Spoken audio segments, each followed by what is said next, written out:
बिस्मिल्लाहिर्रहमानिर्रहीम, अस्सलाम वालेकुम नाजरीन। मैं हूं बाबर हयात और आप देख रहे हैं 24/7 उर्दू न्यूज पर होम एक्सपेंट्स के ताउन से बाबर हयात शो।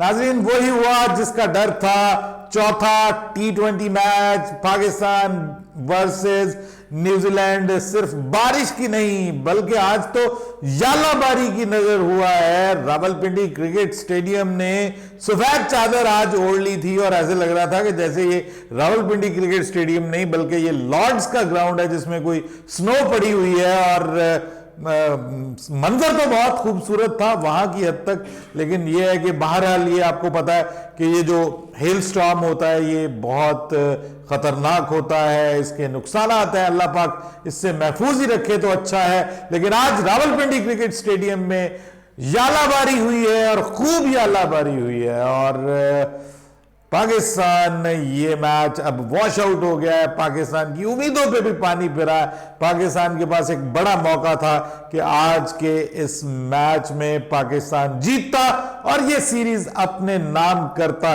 लेकिन किसी हद तक कुछ लोग शायद ये सोच रहे हों कि जब न्यूजीलैंड की टीम बल्लेबाजी कर रही थी और जिस तरह से खास तौर पे मार्क चैपमैन जो है वो बैटिंग कर रहे थे और जिस तरह से 18.5 ओवर्स में 164 स्कोर बना लिया था, तो अगर आखिरी ओवर में वो कुछ हिटिंग करते तो स्कोर 180 पे पहुंच जाता, तो हु नोज कि ये मैच पाकिस्तान के हाथ से निकल भी सकता था।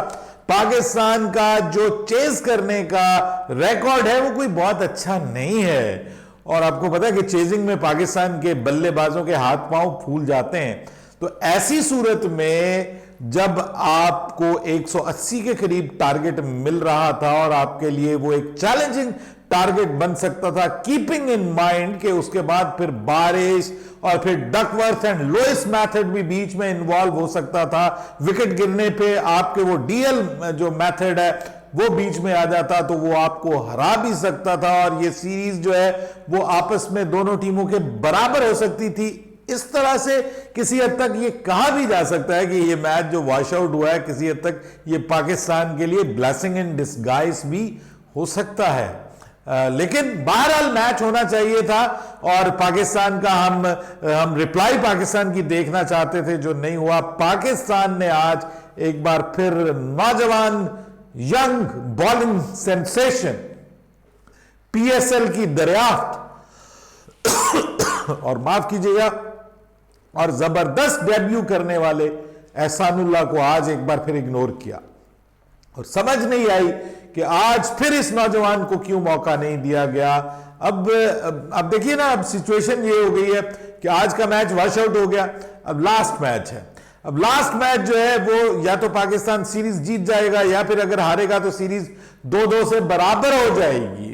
अब एक कमजोर टीम के खिलाफ अगर आप अपनी फुल स्ट्रेंथ की टीम लेके आ रहे हैं, आप नौजवानों को मौका भी नहीं दे रहे, आप अपने तगड़े तरीन बॉलिंग अटैक के साथ उतर रहे हैं और अगर आप खुदा ना खास्ता आखिरी मैच जीत के ये सीरीज बराबर करेंगे तो फिर सवाल तो उठेगा ना, फिर पूछा जाएगा कि अगर आपने ये सीरीज बराबर ही करनी थी तो आप नए नौजवानों को मौका क्यों नहीं दे रहे, आप उनको चांस क्यों नहीं दे रहे, आप उनको उनकी पोजीशंस पे नहीं खिला रहे, आप खुद से क्यों इतने इनसिक्योर हैं। बड़े बल्लेबाज हैं, बड़े खिलाड़ी हैं, शाहीन शाह अफरीदी, हारिस रऊफ, ये कोई इनकी जगह नहीं ले सकता। इसी तरह आप चले जाइए बाबर आजम, मोहम्मद रिजवान, कौन इनकी जगह ले सकता है। लेकिन सिर्फ क्या कोई इनसिक्योरिटी है कि कोई दूसरा ना आ जाए? क्या ये इतने कमजोर बुनियादों पे खड़े हुए हैं कि इनके लिए प्रॉब्लम बन जाता है कि ये टीम से रेस्ट नहीं लेना चाहते? हारिस को मैंने पिछली वीडियो में भी बात की कि जाया किया जा रहा है। पिछली वीडियो में भी मैंने बात की कि साइम अयूब को चौथे नंबर पे खिला के आप उसके साथ जो है वो नाइंसाफी कर रहे हैं। सो ये बहुत सारे मसले हैं। अब देखिए कि आप क्या आप आखिरी मैच में जो है वो जाके अब एहसानुल्लाह को मौका देंगे? अब सवाल मेरा आपसे ये है, जो सारे लोग जो है वो मुझे देख रहे हैं, आपसे मेरा एक सवाल है। गुज़िश्ता रोज मैच में जो है वो बगैर किसी लॉजिक के मुझे समझ नहीं आ रही थी कि जमान खान जो है अच्छी खासी बॉलिंग की है उन्होंने 2 मैचेस में, उनको आपने रेस्ट दिया, नसीम शाह को शामिल कर लिया अब नसीम शाह ने जो पिछले मैच में किया और जो उनकी बैटिंग को लेकर के स्पेशली मामला बना, जिसकी वजह से शायद पाकिस्तान मैच हार गया और लोग कह रहे थे कि नसीम शाह इसके जिम्मेदार हैं, पता नहीं वही वजह बनी। अब उनको अगले मैच में मतलब एक मैच का रेस्ट देके आप दोबारा उसको खिला रहे हैं। तो भाई अगर आपने उसको खिलाना था तो उसको रेस्ट क्यों दिया? और अगर आपने उसको रेस्ट देना था और किसी को मौका देना था तो फिर आप किसी यंगस्टर की जगह किसी यंगस्टर को मौका देते। आप एहसानुल्लाह को मतलब किस तरह से, सारे बड़े बड़े क्रिकेटर्स इसके ऊपर बात कर रहे हैं कि एहसानुल्लाह को किस तरह से आप टीम से बाहर कर सकते हैं। रमीज राजा ने इसके ऊपर बात की, अब तो शाहिद अफरीदी ने इसके ऊपर बात की है कि आप इस लड़के को किस तरह से टीम से बाहर रख सकते हैं। इतनी शानदार परफॉर्मेंस देके, इतना जबरदस्त कमाल का डेब्यू करके, मुश्किल कंडीशंस में बॉलिंग करके, स्पिन ट्रैक्स के ऊपर मुखालिफ टीम को मुश्किल में डाल के आप जिस लड़के ने अपना आप दिखाया है पहली सीरीज में इंटरनेशनल क्रिकेट को, और जिसको एहसानुल्लाह को जो है दी हंड्रेड्स में खरीद लिया गया, अपने मुल्क में उसकी कोई कदर नहीं है। ये हमारे टैलेंट के साथ हम इस तरह से करना कब बंद करेंगे?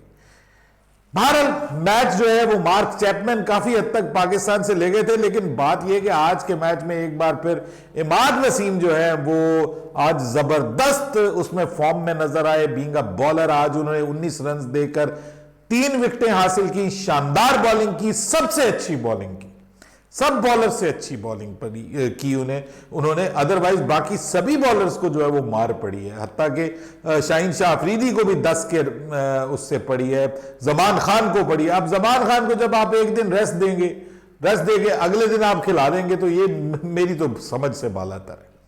ये बेतुकी बात है, बेतुकी बात, अनजस्टिफाइड किस्म का डिसीजन है जिसकी कोई लॉजिक नहीं बनती। अब उसका फर्क ये पड़ा कि जी आज उसको भी मार पड़ी है। ठीक है, जब आप किसी को कंसिस्टेंटली मौका नहीं देते, उसको पता होता है कि मेरी पता नहीं पोजीशन ही ठीक है या नहीं, वो एक्स्ट्रा एफर्ट करता है और इस एफर्ट में वो मार भी खाता है। और आज ओवरऑल सभी ने मार खाई है, सभी ने जो है वो बॉलर्स को मार पड़ी, जिसकी वजह से जो चैपमैन है वो 71 रन तक पहुंच गया और तकरीबन कोई 170 के राउंड अबाउट उसके स्ट्राइक रेट था।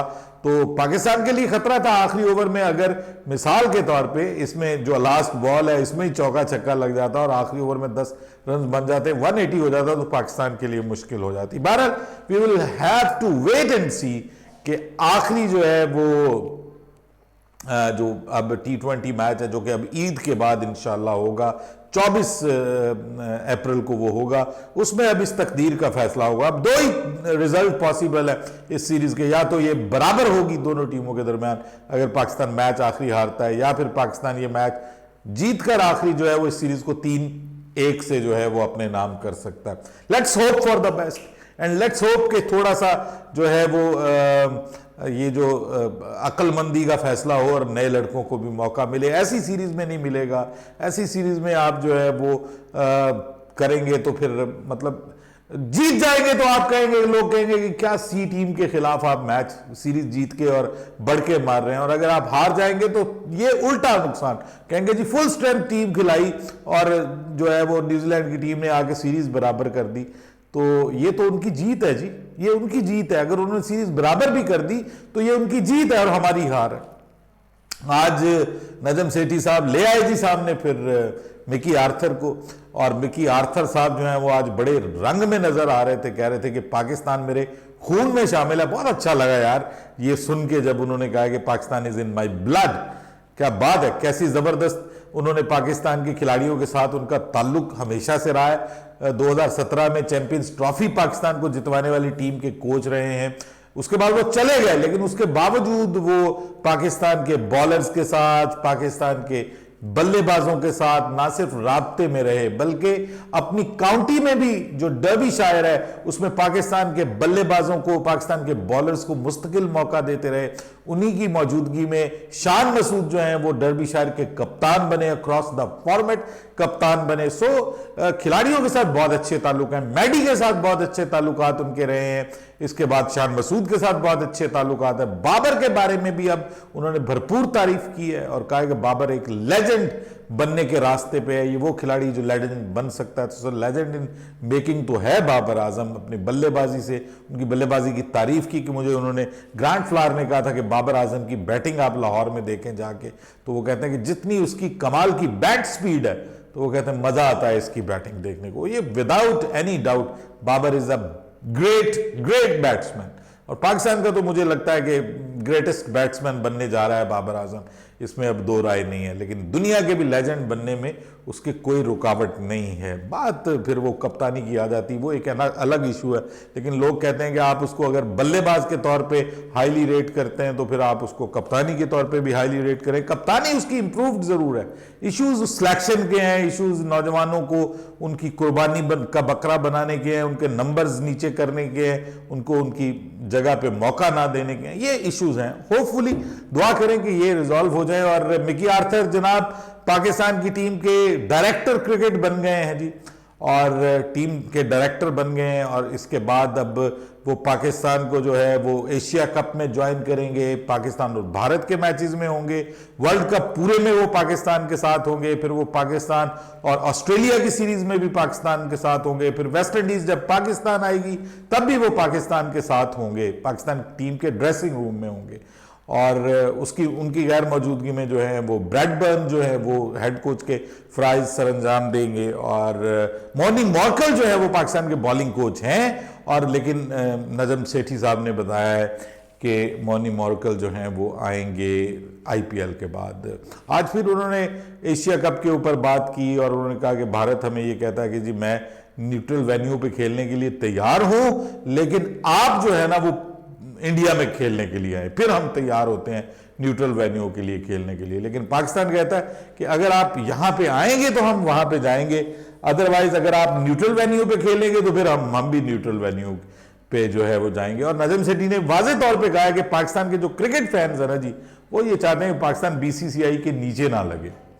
किसी ने कहा जी कि पाकिस्तान के जो चीफ है, जो मैनेजमेंट कमेटी के चेयरमैन है नजम सेठी, वो ये कहते हैं कि पाकिस्तान के पास इतना पैसा है कि पाकिस्तान को अब आईसीसी और इस तरह के मामलात की जो है वो ज़रूरत नहीं है। तो किसी ने कहा यार इतना पैसा है तो रावलपिंडी क्रिकेट ग्राउंड को कम से कम कंप्लीट कवर से ढांप दिया करें, जिस तरह श्रीलंका वालों के पास पूरे ग्राउंड को उन्होंने कवर करने के लिए कवर्स खरीदे हुए हैं, तो उन पैसों से कम ये कवर्स ही खरीद ले। वो कुछ चार्ज दिया, कुर्सियां ही ला दो।